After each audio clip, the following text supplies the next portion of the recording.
Olá, eu sou Marco Navarro, estilista na cidade de Araras.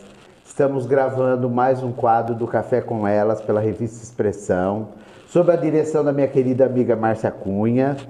E estou aqui com a Silmara Paludete, um prazer receber você, igualmente, querida. Igualmente. Quero dizer que está sendo um presente para mim. Essa semana, sexta-feira, eu faço 56 anos.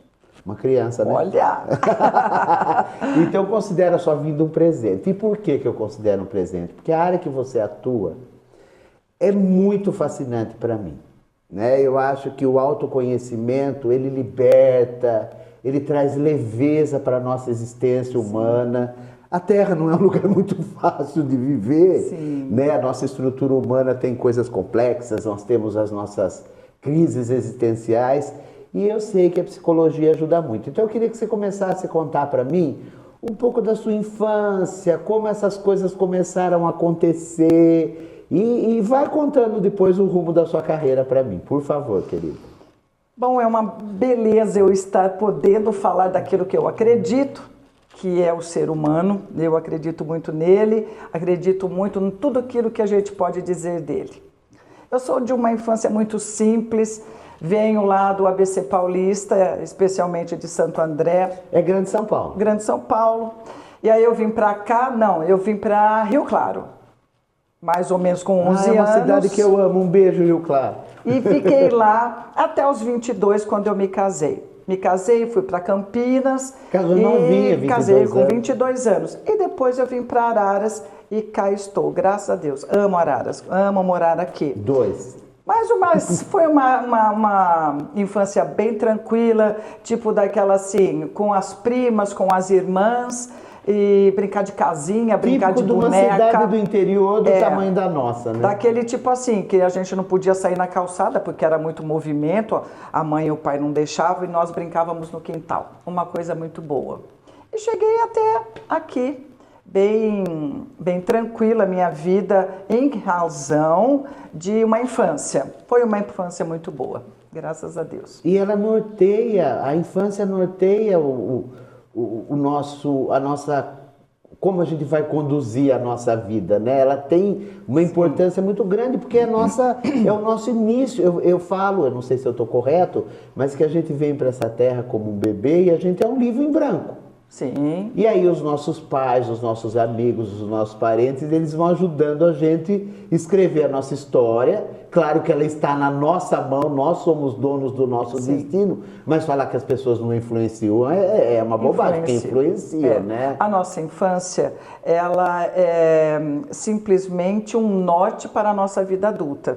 E para a nossa família, né? Se você vai me conhecendo, você vai vendo que o meu negócio é família. Eu sou muito família.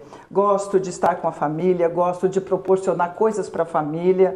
E isso veio da minha infância, da casa da avó paterna, da casa da avó materna, aquela coisa boa dos domingos de nos encontrar. E isso foi crescendo em mim. Logicamente, de eu chegar até aqui e constituir a minha própria família aqui na cidade de Araras. E você tem filhos? Eu tenho.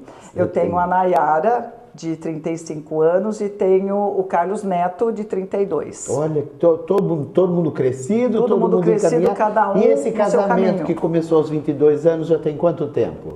40. 40 anos. Você tá tão nova, daqui a pouco você vai fazer é. bodas de ouro bem novinha. Olha lá, né? Falta só 10 anos. Se então Deus quiser. Já vamos lá, se Deus assim permitir. Quiser. E aí você sai dessa infância tranquila, porque pelo que você me passa, é uma infância tranquila. É uma infância tranquila. De uma super família simples, super simples. Que isso para mim não é problema nenhum, porque eu acho que quando nós somos eu também venho de uma família muito simples, mas eu recebi um suprimento de amor muito grande. Sim, então isso ajuda muito a gente na nossa segurança para enfrentar a vida verdade. E tudo mais. E aí eu estava lendo o seu release e você vai fazer faculdade com que idade? 40. E conta para mim como é que foi essa decisão. Foi uma decisão assim, na minha juventude eu fiz administração de empresa a nível técnico.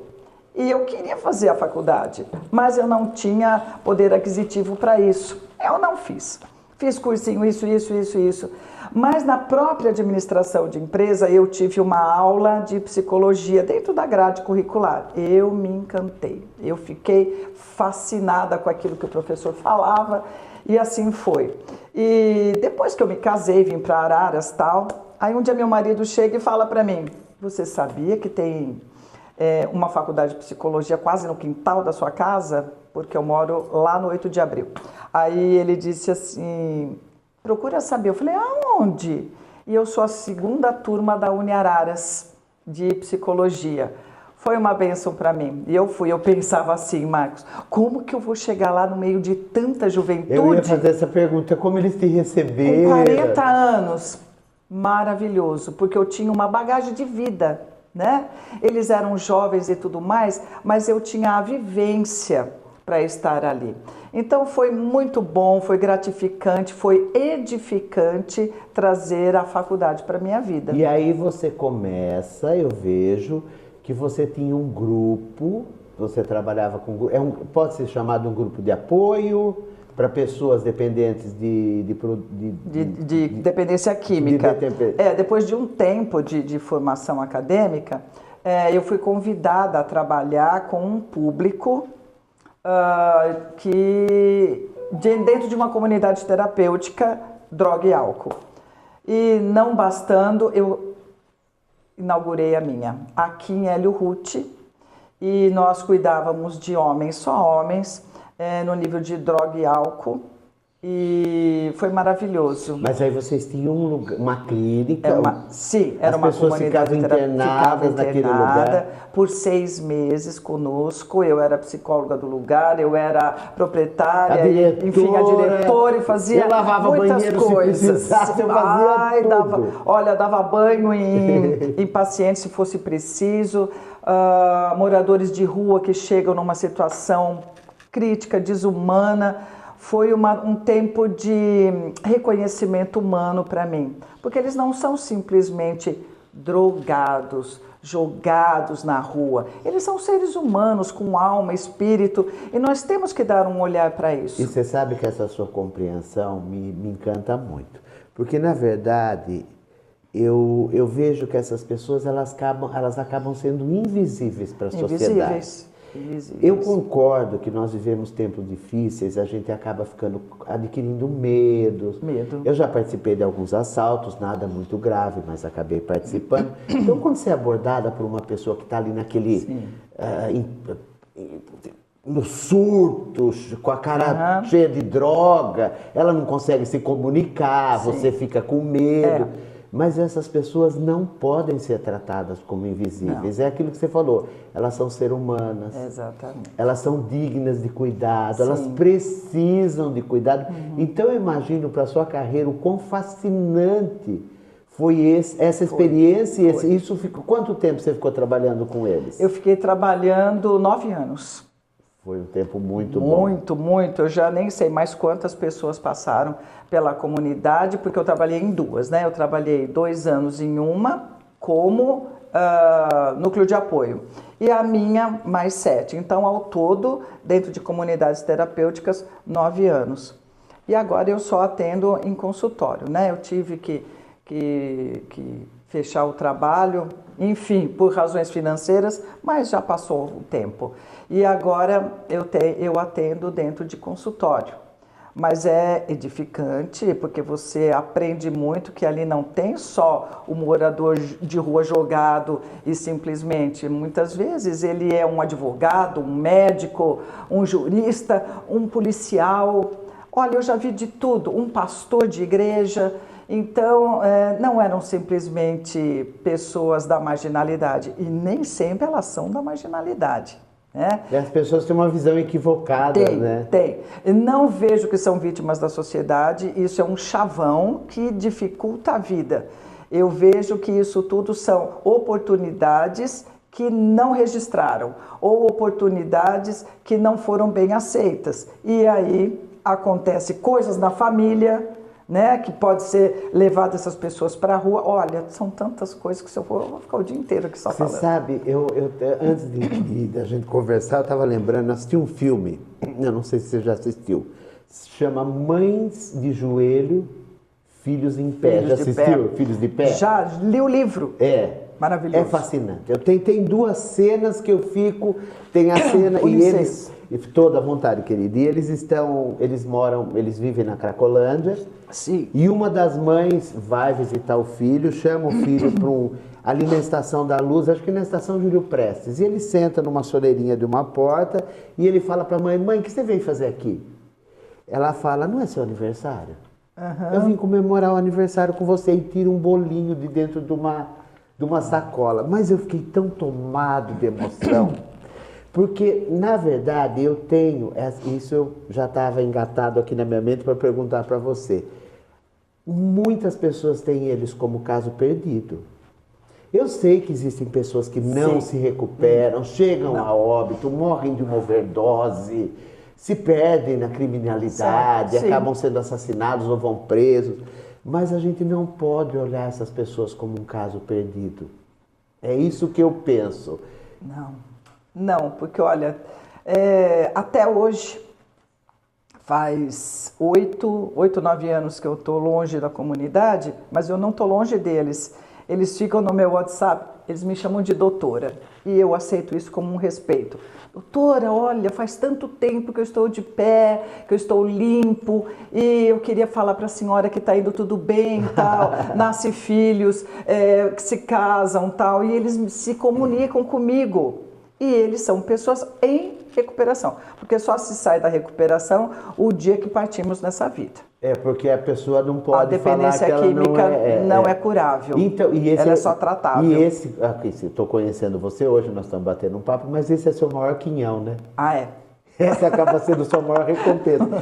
Estou lembrando de uma história, eu sou um contador de causas. Eu fiquei numa igreja evangélica há 17 anos, e uma das missionárias contou uma história para mim, que um dia passou um moço muito drogado e apertou a campainha, essa missionária saiu, e ele muito assim, esgotado, tudo, ela deu roupa para ele, recomendou uma casa de recuperação cristã.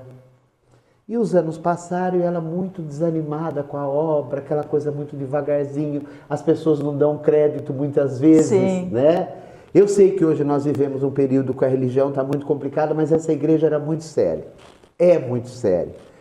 E depois de anos, ela conversando com Deus, falando do desânimo e tudo, apertou a campainha. Era um moço de paletó e gravata. Ela falou: meu Deus, o que é isso? Algum juiz, alguma coisa? Sim. Era um moço que naquele dia que ela estava com todas aquelas questões, ele contou que Deus tocou o coração dele e falou: volta e fala para ela que deu certo. Que foi no dia que ela falou para ele: procura uma... E ele estava lá ajudando, cuidar da catástrofe, trabalhando na casa de recuperação. Então eu quero dizer para você assim, o meu encanto pela sua profissão. Você escreveu um livro também. Eu escrevi um livro. Qual é o título do seu livro? É O Cajado. E por que o cajado, né? São todas as experiências que eu tive. Eu tive um sócio, mas são experiências na minha visão que eu tive com cada participante da interno, paciente, chame como quiser. Tá, eu ia falar, pode ser chamado de paciente. Pode ser chamado ou interno. Então, eles estão lá. E tudo o que eu vivi com eles, e foram muitas experiências amargas, porque nem tudo é glória, né? Amargas e doces com eles, que teve um bom começo, e alguns que não tiveram, que não quiseram continuar aquilo que viveram dentro da comunidade. Então esse livro foi o meu terceiro filho, né? Que eu tenho 2, agora eu tenho o Cajado. Esse livro é um livro de experiências, é um livro que mostra para as pessoas que existe uma luz lá no fim do túnel, mas o túnel é grande, é comprido e é preciso ter muita decisão para chegar até ele, mas com a ajuda sempre haverá. E é um livro, eu sou suspeita em dizer, né? Mas ele é um sonho realizado através de tudo isso. Eu tenho certeza que a sua energia está nesse livro, e a minha única tristeza hoje, adivinha qual é? Nem imagino. Esse nosso tempo tão curto. Eu tinha tanta coisa para perguntar para você. E eu tô sentindo isso e vou fazer, eu sei que você vai entender. Existe uma passagem na Bíblia que conta de um cego, não sei se você conhece, o cego Bartimeu. Sim, Bartimeu. E aquele cego vivia à margem da vida e ele soube que Jesus ia passar por ali. Sim. E ele começou, quando ele entendeu que aquela multidão vinha trazendo Jesus, ele gritava: Jesus, filho de Davi, tem compaixão de mim. E gritava cada vez mais alto e as pessoas falavam: cala a boca. Sabe, Jesus não vai prestar atenção em você aí, à margem da vida. Ele era considerado um nada. Mas quanto mais mandavam ele ficar quieto, mais ele gritava. Então eu acho que isso é uma mensagem que a gente pode deixar hoje, né? Grite, grite, grite, peça ajuda. Eu sei que o nosso sistema é complicado, eu acho que deveria existir uma verba muito maior para que pessoas sem condições pudessem procurar uma profissional como Sim, você, mas o ato de reconhecer e gritar que você precisa de ajuda já é um começo, não é? Já é um começo, porque se você grita, eu sei que também o nosso tempo é pouco e a gente tem tanto a dizer. Uma noite eu, entrando na minha igreja, um morador de rua me abordou e falou assim: é a senhora que leva a gente para casa? Eu falei: como assim leva a gente para casa? Ele falou assim: mas assim, bem alcoolizado demais.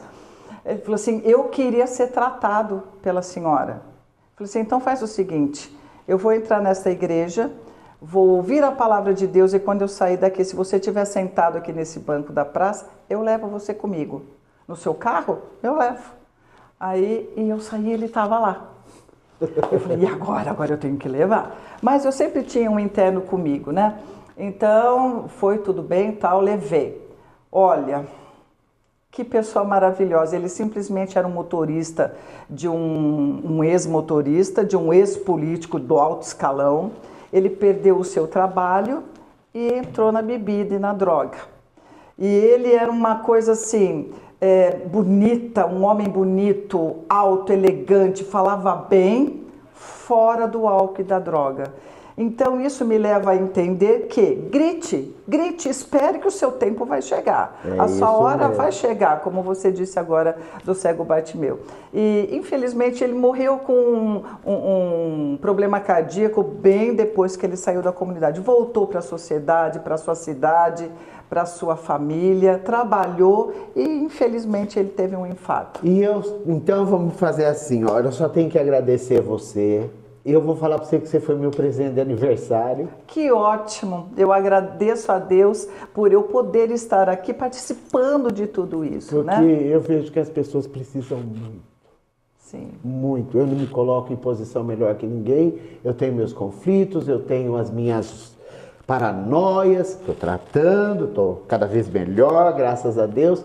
E a Márcia falou que vai fazer um podcast com a gente. Olha lá, e aí nós vamos poder conversar um monte, tá bom, querida? Tá, Deus abençoe sua vida. Você também, um feliz aniversário para você. Obrigado, amor. Continue te usando como canal de bênção. Muito obrigada, que assim Nesses seja. tempos que a gente vê que o amor tem se esfriado, Sim. que as coisas estão complicadas, mas a sua vida pode mudar a vida de muitas pessoas. E assim seja. Obrigada por beijo, tudo, querida. viu? Um beijo um prazer, na sua amor. alma. Obrigado, querido.